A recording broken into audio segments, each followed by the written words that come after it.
সম্প্রতি আপনি হয়তোবা জেনে থাকবেন, মদিনায় একজন প্রবীণ মানুষ ছিলেন যিনি 40 বছর হাজিদেরকে ফ্রিতে চা কফি খাওয়িয়েছেন। সম্প্রতি তিনি মারা গিয়েছেন। 40টা বছর হাজিদের খেদমত করেছে মদিনায়। চেহারাটা কি নুরানি, মাশাআল্লাহ। অনেকে অনেক ধরনের কথা বলতো যে এটার পেছনে আপনার কারণটা কি আছে। উনি কি বলতেন যে 40টা বছর হাজিদেরকে ফ্রিতে চা কফি পান করালেন, এটার যাজা বা প্রতিদান কি হতে পারে, এ ব্যাপারে শরীর বক্তব্য জানতে চাই। আপনাদের সুবিধার্থে ওনার ছবিটা দেখায়। এই যে বৃদ্ধ মানুষটা দেখেন, মানুষ ফ্রিতে মানুষকে 1 কাপ কফি খাওয়ায়, তারপরে 30 দিন বলে।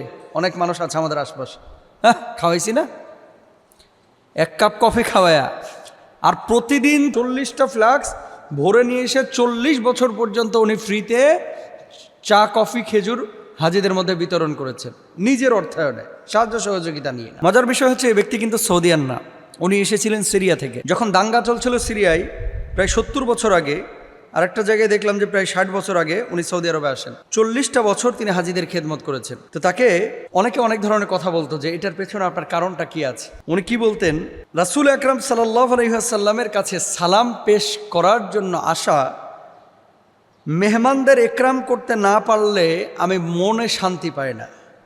তাকে জিজ্ঞেস করা হয়েছে এত কষ্ট করেন কেন? জবাব দিচ্ছে, এই মদিনায় যারা বাইরে থেকে আসে, বিভিন্ন দেশ থেকে, এরা কেন আসে, কারণটা কি?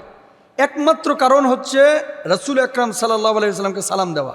আপনার বাড়িতে কোনো গুরুত্বপূর্ণ মেহমান যদি আপনার কাজিন, আপনার আত্মীয় স্বজন আসে, আপনি কি তাদেরকে মেহমানদারি করেন না? করি। তো কার মেহমান এখানে দেখেন, আল্লাহর ঘরের মেহমান বাইতুল্লাহ জিয়ারত করে নবীজির রওজায় গিয়েছে নবীজিকে সালাম দিতে। নবীজির ঘরের মেহমান, নবীজি থাকলে আজকে মেহমানদারি করতেন, নবীজি নাই, তো নবীজির সেই মেহমানদের আমি মেহমানদারি করছি। বিশ্বাস করেন, আমি যদি একটা দিন এখানে চা বা কফি বিতরণ না করি, নবীর মেহমানদেরকে আমি ঘুমাতে পারি না, আমার শান্তি লাগে না। আল্লাহু আকবার, কি লেভেলের মানুষ ছিলেন! 1টা না 2টা না, 40টা বছর মানুষকে ফ্রিতে চা কফি বিতরণ করেছেন। এখন প্রতিদান কি? প্রতিদানটা কি? রাস্তায় একজন ফকির দাঁড়ায় আছে, তাকে আপনি সাহায্য করলেন, সওয়াব পেলেন। রাস্তায় মুসাফির, তাকে আপনি সাহায্য করলেন, আপনি সওয়াব পেলেন। ইকরামুল মুসলিমিন বলে একটা বিষয় আছে, মুসলমানদেরকে সম্মান করা, ইজ্জত করা। এই ইকরামুল মুসলিমিন, এটা নবীজির সুন্নাহ। যখন ঘরে কোনো মেহমান আসতো তাদেরকে সম্মান ইজ্জত দিতেন, তাদেরকে খাবার দাবারের জন্য ব্যবস্থা করতেন। এই লোকটি যতজন হাজিকে চা কফি এই 40 বছরে পান করিয়েছে, আপনাদের কি মনে হয় একজন হাজিরও কি হজ কবুল হয় নাই?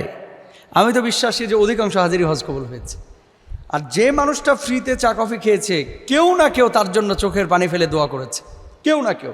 আপনি এটা আছে, এটাই বাস্তব।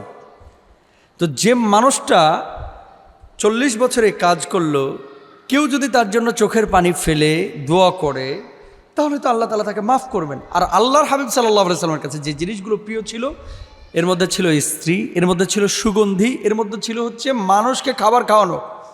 আল্লাহ নবী বলেছেন, আতাইমুত তাআম, মানুষকে খাবার খাওয়াও। যদি কেউ খাওয়ায় তাহলে আল্লাহ রাব্বুল আলামিন কিয়ামতের ময়দানে জান্নাতি দস্তরখানে তার খাবারের ব্যবস্থা করবেন। তো এই লোকটা যে কাজটি করেছে, এখান থেকে শিক্ষা নেওয়া উচিত। টুডে টুমরো আপনিও কিন্তু মারা যাবেন ভাই, আমিও মারা যাব, কেউ থাকবো না একদিন। কিন্তু কি রেখে গেলেন জানেন আপনি? আরব বিশ্বের ম্যাক্সিমাম চ্যানেলগুলোতে ওনাকে নিয়ে নিউজ করেছে। 3-4 দিন আগে যে মারা গিয়েছে, অধিকাংশ আরব বিশ্বের বড় বড় নিউজ পোর্টালগুলো ওনাকে নিয়ে নিউজ করেছে। 4টিখানি কথা না। এত বড় একজন মানুষ যিনি আল্লাহর ডাকে সাড়া দিয়েছে, আমরা দোয়া করি আল্লাহ তাআলা তাকে জান্নাতুল ফিরদাউসের মেহমান বানান। তবে আমাদের শিক্ষা নিতে হবে, আমাদের আশপাশে যাদের বাড়ি আছে মেন রাস্তার ধারে, এই যে চৌচির হয়ে যায় তেষ্টায় বুকটা, পানির জন্য অনেক মানুষ বোতল তো কিনে সবাই খাইতে পারে না। ঢাকার ভিতরে হোক, উত্তরার ভিতরে হোক, গ্রামগঞ্জে হোক, আপনার বাড়িটা রাস্তার ধারে, উনি খেজুর আর কফি বিতরণ করেছে 40 বছর। আপনি অন্তত 6টা মাস পানি বিতরণ করেন। বলবেন হুজুর দাঁড়ায় থাকার এত সময় আছে? আর ওখানে ট্যাপ লাগায় দেন না, টিউবওয়েল বসায় দেন, অথবা ফিল্টার লাগায় দেন ওখানে, যে যাদের খাওয়া পানির প্রয়োজন হবে এখান থেকে পানি পান করে যাবেন। শুনেন, সবসময় বুফেতে 600 টাকা 800 টাকা খরচ করে মানুষকে খাওয়ানো লাগে না।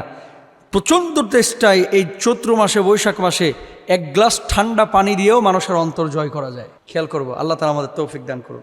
আসসালামু আলাইকুম।